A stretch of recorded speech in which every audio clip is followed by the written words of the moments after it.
சட்டமுன் வடிவுகள் மீது முடிவெடுக்க ஆளுநருக்கு காலக்கெடு விதிக்கும் வகையில் அரசியலமைப்பு சட்டம் திருத்தப்படும் வரை ஓய மாட்டோம்னு முதல்வர் மு.க. ஸ்டாலின் உறுதிபட தெரிவிச்சிருக்காரு.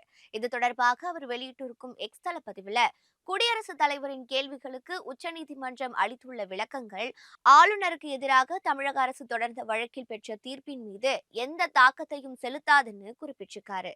சொல்லப்போனா மக்களால தேர்ந்தெடுக்கப்பட்ட அரசுதான் ஆட்சியை செலுத்த வேண்டும். மாநிலத்தின் இரண்டு அதிகார மையங்கள் இருக்க முடியாது.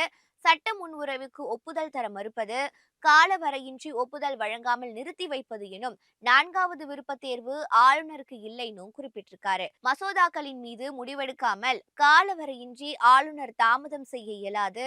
அப்படி எந்த விளக்கமும் இல்லாமல் நீண்ட காலம் இழுத்தடித்தால் மாநிலங்கள் நீதிமன்றங்களை அணுகலாம். ஆளுநர்கள் வேண்டுமென்றே தாமதிப்பதற்கு எதிராக வழக்கு தொடுத்து கேள்விக்கு உட்படுத்தி நியாயம் பெறலாம் என தனது விளக்கத்தில் உச்சநீதிமன்றம் அமர்வு மீண்டும் ஒருமுறை உறுதிப்படுத்தியுள்ளதாக முதலமைச்சர் சுட்டிக்காட்டியிருக்காரு.